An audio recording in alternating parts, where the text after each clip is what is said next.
Has Putin answered Ukraine's weekend barrage with devastating strikes on vital port infrastructure in the Odesa region? Did Ukraine's biggest drone blitz of the war trigger Moscow's biggest retaliation, as Russia turns its fire toward Kyiv's trade routes? Is Russia targeting the port network that has kept Ukraine's trade moving, striking infrastructure near Izmail on the Danube River? Did Moscow claim it downed 1,478 Ukrainian drones in 24 hours, before launching a fresh wave of strikes against Ukraine? Has Russia hit Western weapon sites and naval drone depots, or are those battlefield claims part of Moscow's wartime messaging? Is Putin trying to choke Ukraine's Danube Lifeline, placing one of Kyiv's most important export routes under renewed pressure? After Ukraine's weekend barrage, Vladimir Putin retaliated with missiles and drones against Ukrainian ports, hitting infrastructure vital to Kyiv's trade and transport links. On August 17, Russia launched overnight strikes on port infrastructure in Ukraine's southern Odesa region, setting fires across the affected port area.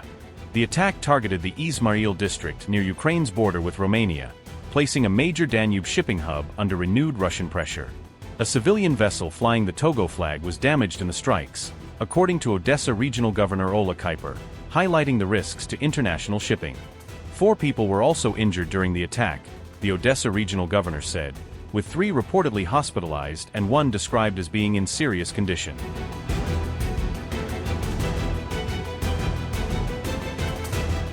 Izmail is home to Ukraine's largest port on the drought-strained Danube River, making it an essential alternative route for commercial cargo and exports. The port plays a critical role in Ukraine's international trade and transport network, particularly as the wider Black Sea remains exposed to Russian attacks. The strikes also targeted military facilities around the Izmail port area, according to Russia's defense ministry, which described the operation as a hit on military logistics. Moscow claimed a berthing terminal used for military cargo was among the targets, alleging it was used to unload vessels carrying supplies for Ukrainian forces. Hangars holding Western military equipment were also targeted by Russian missiles and drones. Russia also claimed its forces struck depots used to store Ukrainian naval drones, which Kyiv has used for attacks against Russian naval and coastal targets. The Izmail strikes followed one of Ukraine's largest aerial attacks of the war, as Kyiv launched a huge drone barrage targeting sites inside Russia. On August 16, Russian authorities reported a massive Ukrainian drone attack on Moscow and other regions, with local officials reporting deaths and damage. Moscow claimed its forces shot down a record 1,478 Ukrainian drones within 24 hours, presenting the barrage as one of Kyiv's largest airborne operations of the war.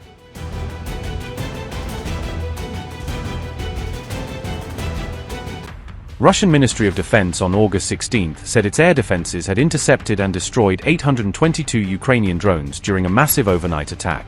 Rostov governor said 5 people were killed in a residential area during a Ukrainian drone attack on August 16. A separate Ukrainian drone strike killed another person in Russia's Belgorod region, according to local officials. Moscow region governor said 187 Ukrainian drones had been shot down or neutralized over the region during the attack. A wild berries warehouse was reportedly hit, while a separate drone strike killed an 83-year-old man in the region.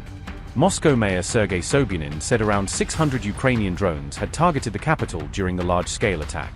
Moscow condemned the attacks as terrorist attacks, accusing Ukraine of deliberately targeting and killing Russian civilians. Russia responded with missile and drone strikes on Kyiv, with Ukrainian President Zelensky saying 6 people were wounded in the attacks. Volodymyr Zelensky said, and I quote, "Emergency services are working at the sites of the Russian strikes that took place this morning and last night. In Kyiv, the fires were quickly extinguished, and emergency work is now ongoing. The Russians injured 6 people in the city and the region. Kremenchuk and Kryvyi Rih were also hit with ballistic missiles. Wherever the Russians can reach with their ballistic missiles, they strike civilian infrastructure. In Kryvyi Rih, 2 people were killed and 14 others were injured. 1 person was killed in Sumy. The enemy launched more than 1,550 attack drones, nearly 1,560 guided aerial bombs, and 62 missiles at our cities and communities, most of them ballistic missiles of various types. It is very important that this dedication of our people be complemented by new steps from our partners to protect the skies. When North Korean ballistic missiles destroy infrastructure and claim lives here in Europe, European interceptors cannot simply be allowed to sit in storage. Lives need to be protected. Russia must be stopped. New packages literally mean lives saved and infrastructure protected every single day. I thank every partner who is helping with this." Unquote.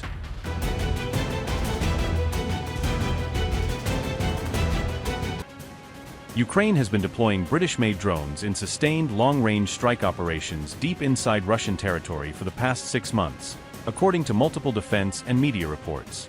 British drones have now been confirmed in Ukrainian attacks far beyond the front lines, with the Sunday Times reporting their repeated use in high-value missions targeting critical Russian infrastructure. Among the systems employed is the BAE Systems Nayan, a jet-powered attack drone capable of high-speed precision strikes against hardened targets deep within enemy territory. Before finding its way into Ukrainian hands, the Nayan drone underwent extensive trials with the British Royal Navy, where it was evaluated for maritime and land attack roles. In addition to the Nayan, at least one other British-made drone has been used in these operations, though the identity of its manufacturer remains classified and undisclosed to the public. Despite the growing presence of UK-supplied systems, the majority of Ukraine's deep strike campaigns continue to rely on domestically produced drones developed by its own defense industry. A senior Ukrainian military source has stated that British drones have achieved significant operational success, particularly in evading Russian air defenses and striking high-priority targets. These British-made systems have been used to hit oil refineries in the Moscow region as well as facilities in Yaroslavl, hundreds of miles from the Ukrainian border. Further strikes have also targeted an oil refinery in Volgograd, demonstrating the extended range and strategic reach now possible with Western-supplied drone technology. The reported use of British drones in these deep penetration missions marks a major shift in their role, transforming them from support assets into central instruments of Ukraine's long-range war strategy.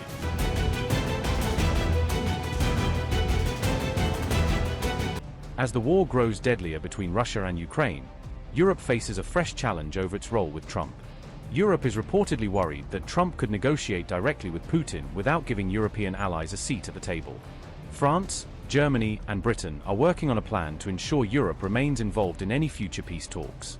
Paris and Berlin are leading efforts to build a common European position on Ukraine and secure greater influence.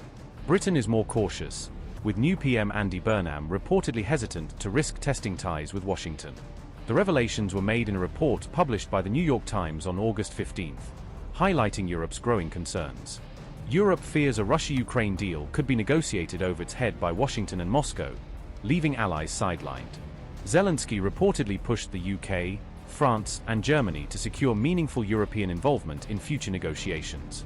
Top EU official Kodja Korlis acknowledged that Zelensky had reached out to NATO's E3 countries for support.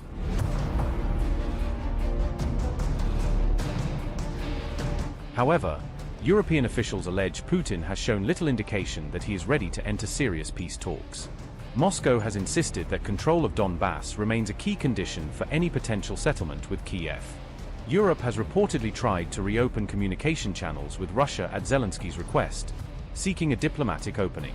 But Russia was dismissive, claiming Europe was pushing Ukraine to continue the war instead of pursuing negotiations.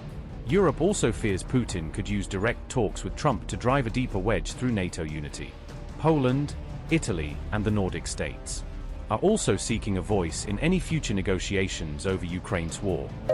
Upgrade your news experience with the all-new HT app. Download now.